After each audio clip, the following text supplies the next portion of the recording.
Hey, what's going on, everybody? So, I'm going to be breaking down a multi step equation word problem right now. This is just one example. I'll create a playlist on YouTube with multiple questions so you can go through those until you feel comfortable. So, with that being said, let's get right into it. So, Darren has 579 in his checking account. He swipes the card to buy 3 equally priced sweaters. He pays 5 times the amount that he paid for the sweaters to pay his credit card bill. If he has 165 in his account now, how much did his credit card dues amount to? So there's a lot here, and as you can tell through the title, it's a multi-step equation problem. So there's going to be a bunch of stuff here that we need to break down. I'm going to, just like I do with everything, I always start by writing down and defining my variable. So I'm going to say x equals the cost of sweaters. So that's what we're solving for to an extent, okay? And you can actually technically solve this by doing systems of equations where you have two variables.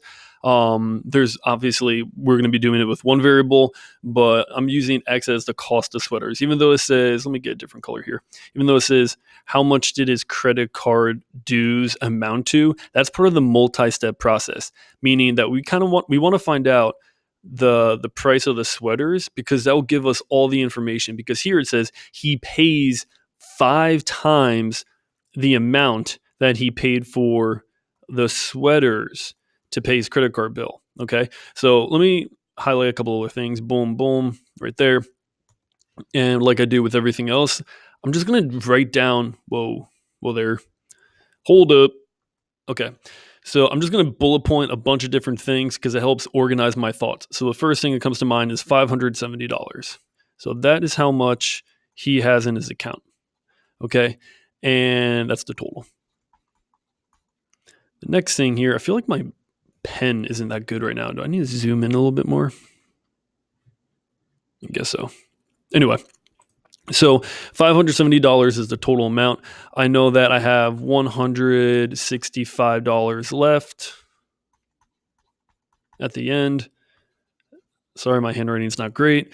Then the key here, it says he swipes the card to buy 3 equally priced sweaters. So if X is the cost of sweaters, I know that I'm doing 3X. Okay. You can also write that as minus 3X because why does it keep doing that? Because you're technically subtracting, but whether you do minus 3x or 3x is kind of the same thing as long as you write your equation out properly. We'll get to that. And then, oh my gosh, why does it keep doing this? So where am I at here? Now we have, he pays 5 times. This is the tricky part. This is probably the hardest part right here. He pays 5 times the amount that he paid for the sweaters to pay his credit card bill. So I'm going to take, I don't know, I guess orange. Let's do something different. Green. To pay his credit card bill. Okay. So we'll keep that in mind for the moment.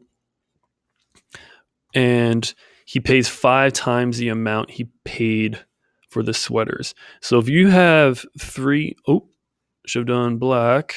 Let me go back. If we do 3 times, gosh, this pen is annoying. Sorry.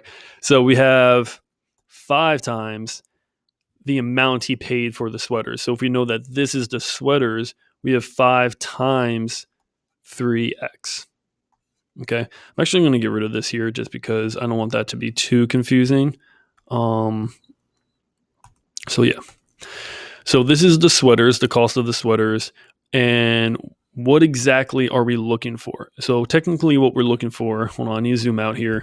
Multitasking with a mouse and a pen is quite difficult. Okay. I need more room. Here we go. So what we're ideally looking for is how much did his credit card amount? So how much the credit card bill was. Okay, that's the ultimate goal, right? We're trying to figure that part out. So I'll put that there. How do we represent that? Well, we know that this right here is actually kind of representing that. because it says he pays 5 times the amount that he paid for the sweaters to pay his credit card bill.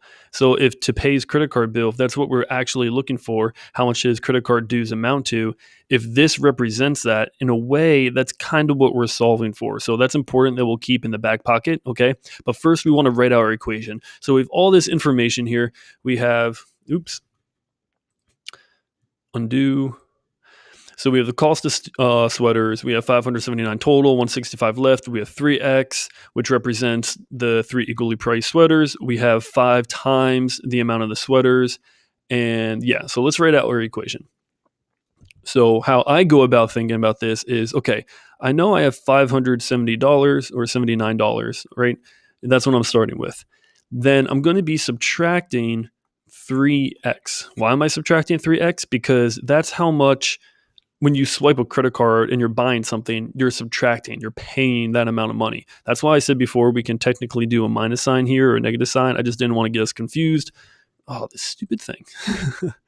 And so that's why you can do minus 3x. And then over here, it's saying he pays 5 times the amount that he paid for the sweaters, which is this right here. Once again, you can actually be subtracting that. So you're doing minus 5 times 3x, and that's going to equal 165. So that right there is our equation. That probably is the hardest part. Once you get that, everything else is easy because we know how to solve equations. But setting up that equation to help us find our answer is really hard, which is why the most important part is to actually break. I swear, this thing is so annoying. Why is it doing it? I was never doing it before. Is defining the variable, writing down the pieces of information just to help organize your thoughts. Even if you have to label this stuff, it really does help. So let me get rid of this little dot because it's bothering me. Let me bring this back. Okay, so from here, we can simplify this. We know 5 times 3x is 15x, negative 3x. Let me write it out. Negative 3x minus 15x. If we combine like terms, that's minus 18x. Okay, so I'll finish the equation. 165, we have 579 here. Now to solve for x, we subtract 579 from both sides. Minus 579. Oops, that's a, what the, what is going on? This thing's being weird today. Minus 579. That cancels out. You're left with negative 18x equals negative 414. Divide by negative 18. Divide by negative 18. Whoops. Boom. You have x equals 23. Okay, so is that our final answer? No. Remember, x represents the cost of sweaters. So I'm going to zoom out a little bit. I need more room. Since x equals the cost of sweaters, we can plug that back in. But where are we plugging it into? Once again, how much the credit card bill was. That's what we're trying to figure out. If we know that this represents that, how much did the credit card cost? And this expression right here, 5 times 3 times the sweaters, we plug in 23 for here. Okay, so we do, and we don't really need the negative sign. Oh my gosh, get this dot out of here and get rid of these two also. Struggle bus. So 5 times 3 times 23. Oh my god, why does it keep doing this? Maybe I changed the settings for some reason. So when you work that out, that is 69. So 5 times 69 is 345. Quick way you can do that is 5 times 70, which is 350. And then since you have 5 singles or 1 units that you took away, you can subtract 5, and then you would get 345. That's a fast way of doing it. So 5 times 69 is 345. That is how much the bill was, the credit card bill. And that is our final answer. So hopefully that was helpful. And if you plug that back in, 579 minus, this is actually 69 when you plug it in, right? 3 times 23, 3 times 23, so minus 69. Then minus 345, you'll get 165. So we know that's correct. We know that's correct. We know that's correct. And that's how you break down this word problem. Once again, the main point of emphasis here is to really define your variable, write down the key pieces of information, break those expressions right here, 3x and 5 times 3x, is this stuff right here that you have to translate into an equation. And like I said in my other videos, maybe you write it incorrectly and then you solve it and you're like, this doesn't make sense. Go back and look at your equation and see what specifically can you change about it. So this is the right equation. There's other ways of setting this up. There's other ways of doing it. If you were to use another variable, I won't go down this path. Let's say you had y.